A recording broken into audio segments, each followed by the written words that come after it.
Tim Pool calls out the Daily Wire and says that their movies suck. Hey guys, you're watching Bring the Asteroid. Make sure you like today's video and let's get right into it. We love when there's right-wing infighting, if we could even say that Tim Pool's right-wing, but let's get into it. Then you get these conservatives, and not all of them, because a lot of them, obviously, with what the Daily Wire is doing, there's an effort to push back, though they're trying. The movies suck. Sorry, they do. Yeah. And it's also because, and look, I like Gina Carano very much, but if you frame these movies like Run, Hide, Fight or Terror on the Prairie as this is our version of the girl boss, you're still operating within the paradigm. I mean, so sorry to interrupt, but I used to write for the American Spectator. My first column was quite unorthodox. It was complaining about the new Superman. Are you all aware of what happened to Superman in the last couple of years? No. So Superman, obviously Clark Kent, married to Lois Lane, has a son, upstanding father. He gets taken off the book and he gets replaced. The writers, which was Peter J. Tomasi and Patrick Gleason, get replaced by Brian Michael Bendis, the guy who made Miles Morales Spider-Man.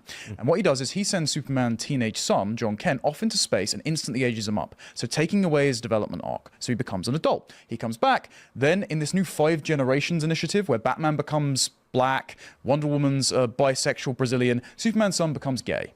He has a pink-haired Asian boyfriend who looks up to Lois Lane, and he goes on school climate strikes, and he fights social injustice. As you can imagine, the book tanked. But what are they saying with that? They are saying that now Superman is no longer defined by his deeds and his relationships. He's defined by his identity characteristics. What identity characteristics do we say are powerful? Well, the writer Tom Taylor said, we have this young bisexual guy being confident in himself. It's so heroic. Right. So you have to be these minority groups to be a hero. So that is indicting the white male population, the reading population that has been the custodians of these characters and have bought these characters to provide these new conceited writers a career. You are the villains. You are akin to Lex Luthor. And so now identity characteristics are the defining feature of virtue, and no wonder the audience is dropping it and seeking other things. Just to stress, conservatives want to make a movie right. I don't understand why there wasn't universal acclaim across the board from every conservative for Captain America. To stress one more time, a guy, the hero of the story, is trying to join the army, and he can't because he's got, flat feet, small, and disorders, and he's lying to try and join the army. Yeah. He jumps on the grenade, becomes Captain America fighting the Nazis. We hear a lot of complaints about it, but that's a story that, just one real quick point, to these people who naysay culture and they say grow up, we tell stories of superheroes, just like you said, the stories of the gods and fighting the gods and all these things were what we use to instill values in our next generation. Yeah, 100%. I mean, one of the things that drives me crazy about the Daily Wire in particular is that they've got all of these resources and they're producing not great things because they're thinking about the left, right? They're thinking consciously about the left, and that's not how conservatives tell great stories. That's not how Tolkien told Lord of the Rings, right? That's my point about Captain America. Yeah, exactly. It's nothing to do with the left. What it's about is what are your authentic values and how could they manifest in a good story, in a good way. And so, I mean, it's a great point. That's a deeply conservative message. This young patriot is going to, okay, he's, lying's not great, but you can see why he's doing it. He's doing the right thing. He's trying to do the right thing, and he's being held back by something he can't change. And he ends up getting to where he wants to be, and he becomes Captain America. Like the conservative, like the Daily Wire, they're like, okay, now we're going to produce Mr. Bircham or something. It's like, no, what are you doing? Just don't think about the left. Think about what you are and the message you're trying to put across and the hurdles that person has to go through that don't have anything to do with left-wingers. Have you seen The New Norm? Yeah, it looks terrible. It's millions of views, and they're like, haha, look how many views we got. It's like, yeah, because everyone hates it. Everyone was dunking on it. My suggestion was, because for those that haven't seen it, it's this mini pilot for they call it the South Park of X. It's certainly not. Yeah. It's just basically the whole pilot is going, hey, here's a woke thing that happened. Look at that woke thing. Isn't that silly? So yeah. I thought the way the show would work better is, or way a show could work if you're trying to do a family style sitcom that incorporates these issues is their neighbor is woke and they're friends with their neighbor. Yeah. And that's a vehicle for which jokes can derive. And the family's perception of it when they do happen is to roll their eyes. And so you have a normal family engaging in normal family behaviors, normal family circumstances. The son wants to join the military. The daughter is concerned about what that could mean. You have conservative. I mean, you look at. Yeah, that's good framing.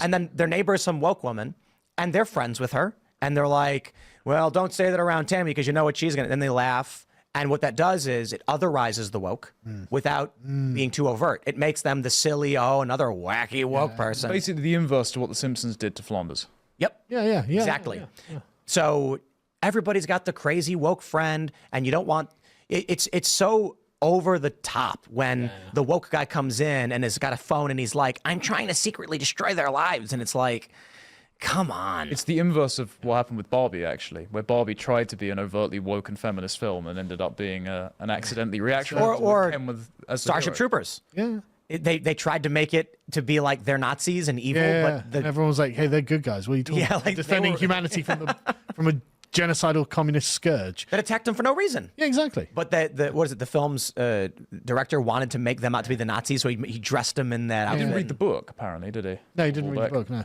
he got someone else to read the book for him, which is insanely lazy. It's not even a thick book, you know. It's quite, it doesn't take long to read it, and it's a good book as well. But he's a communist, so you know. But like the conservatives really, they need to think about what virtues they want to demonstrate, right? So if you want to demonstrate,